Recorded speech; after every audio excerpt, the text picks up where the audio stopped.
ANC's Snuki Zikalala has strongly opposed President Cyril Ramaphosa's call for caution in managing tensions with Washington.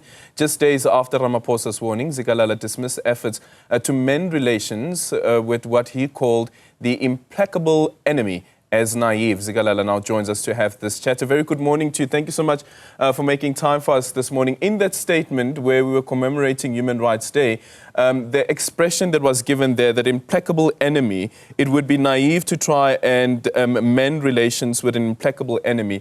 Where does that stem from? Well, it stems from the hostility that the Trump administration has shown towards South Africa.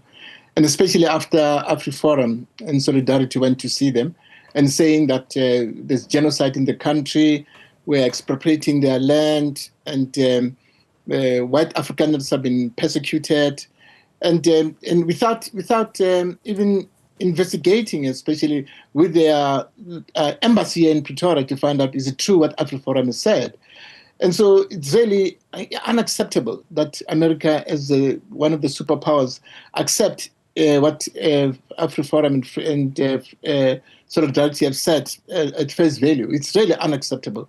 It shows that, of course, they had an agenda, of course, of trying their level best to safeguard the so-called rights of the rights of white people, which they have in the country.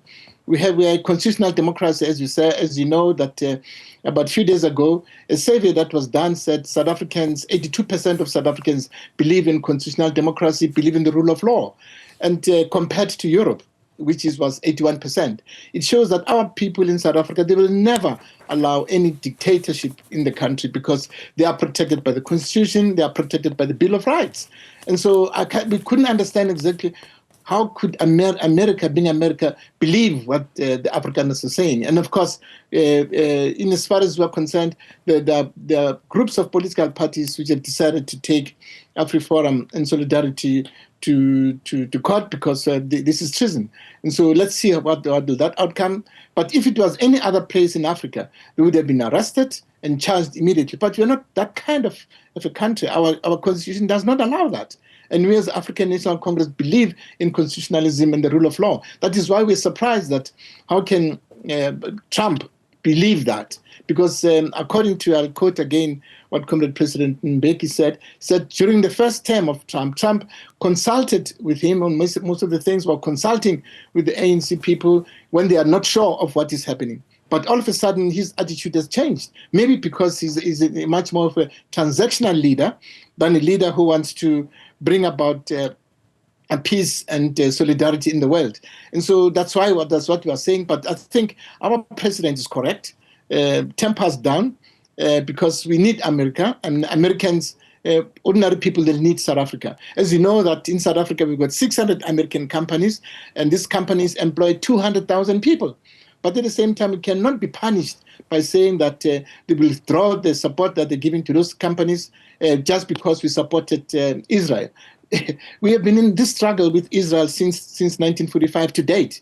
And we some of us who studied in Europe, in socialist countries, in Bulgaria, we're demonstrating every day, conscientizing people that the struggle of the Palestinian people, the struggle of Namibians, the struggle of Zimbabweans, and the struggle of South Africans, they're interlinked. You cannot say that just because. All right. You cannot just say because you are free and you forget about those who are struggling with you. And so it's really unacceptable. It's really unacceptable. So this particular line in that statement, it is naive to believe that you can rebuild diplomatic relations with an implacable enemy. Implacable enemy, I've looked up the meaning of implacable as well. And according to the definition that I have here, is that it also refers to unable to appease or placate an individual. So in this particular case, is the Veterans League saying that it is impossible to do that, and therefore it would be naive to try and mend relations with the United States? Yeah, well, what we're saying is that his relationship with individuals within the United States immediately, I think their attitude must change totally.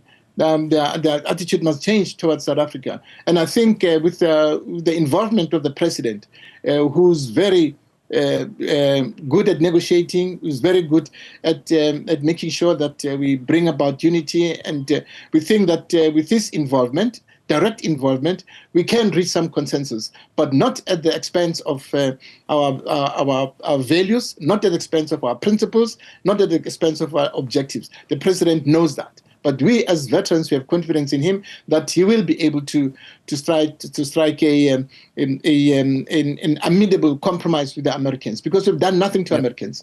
But now, if you look at the attitude that Trump has and the attitude that Elon Musk has, it's when he was talking to Elon Musk, I imagine how the Bantustan leaders were treated by Pete W. Botha, like children, do this, don't do, it was unacceptable for you to treat a president of another country like that. And so I hope Trump will come down, and we believe he will, because American people will not allow that to happen. And so we believe, because the Americans, they did support our struggle. They know very well that where we are coming from, come a long way with American people. I think there'll be more pressure on him to come down on his attitude towards South Africa. And of course, now you have 100 members of parliament who in Europe, and who said that who signed a petition saying that Trump must remove the executive order suspending all aid to South Africa. And of course, they are saying that we are being punished because of our policies, because of our principles, and because of our virtues. We're being punished because of that.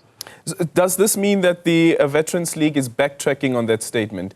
That it is naive to believe that you can rebuild diplomatic relations with an implacable enemy. Are you backtracking on that?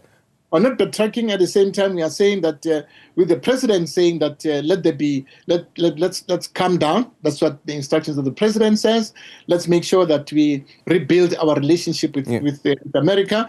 We listen to him as our president of the ANC, and we believe that he will be able to. So it is essentially backtracking, because this statement came in after the press briefing from the presidency spokesperson, Vincent Magwenya, where he said President urges people to refrain from partaking or engaging in action that may seem inflammatory and worsen the already volatile diplomatic relationship with the U.S. So do you have a change of heart, at least as the Veterans League, on what the approach should be?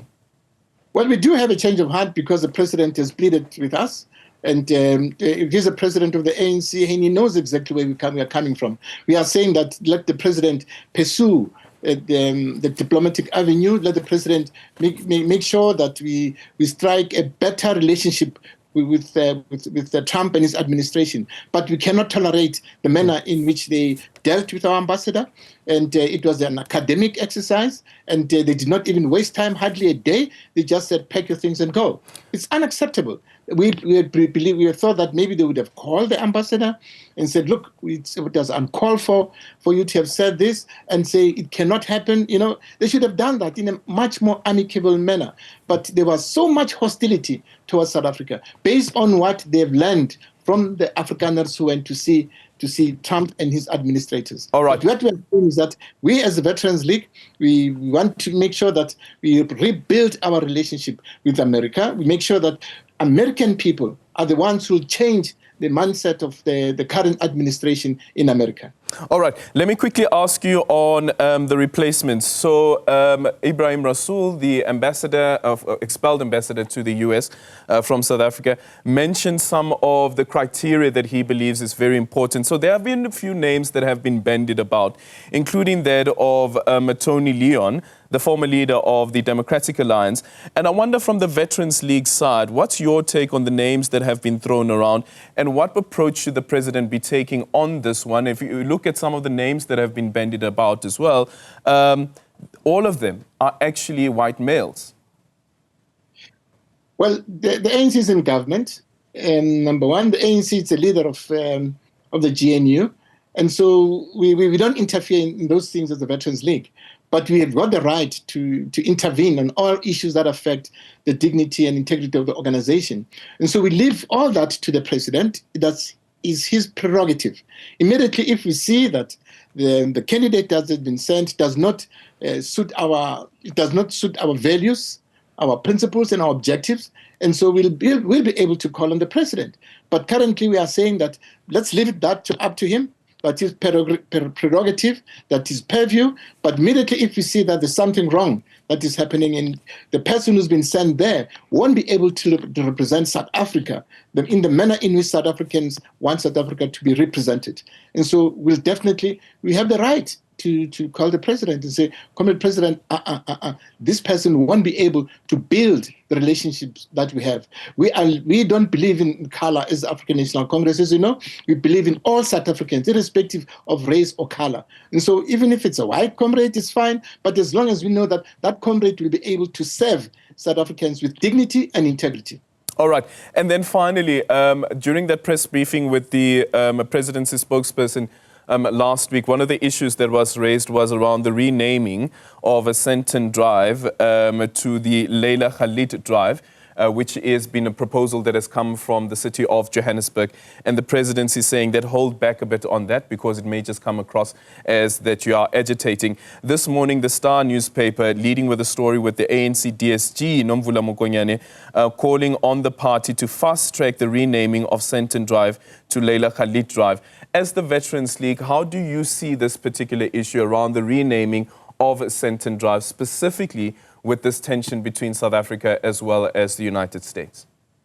Well, as you know, that is the African National Congress during the time of Oliver Tambo. Some of us were in MK.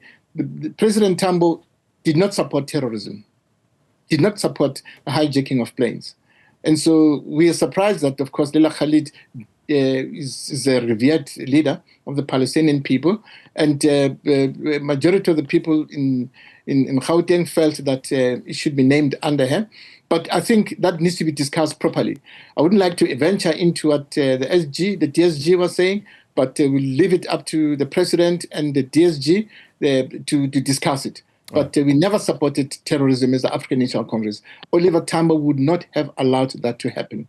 Even if we, as people involved in MK, you've made it very clear, no terrorism against South Africans, irrespective of whether the white people are enemies. Terrorism is not allowed. And so the Gauteng and ANC decided, but I think it's an issue that will be dealt with by the SGO. We'll leave it up to Comrade Mbalula and the president. All right, thank you so much. That's Snuki Zikalala there from the ANC Veterans League. And by the way, the U.S. consulate, as you would know, in Senton is on Senton Drive. So the Star newspaper, quoting Mokonyane, saying that they wanted the U.S. to see the name of Leila Khalid on the letterheads. Khalid was a significant figure in the Palestinian fight for independence. Thank you so much for making time for us this morning.